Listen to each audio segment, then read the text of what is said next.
Hey there, Adam Franklin here again.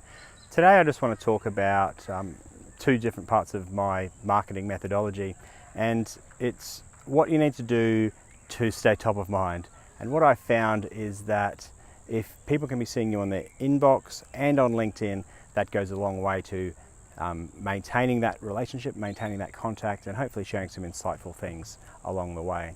So the pro tip today is, and what I've been doing for the last sort of little while, is actually looking at my email subscribers and trying to find them on LinkedIn, connecting with them and sending them a friendly note saying, hello, thanks for reading my Blue Wire news.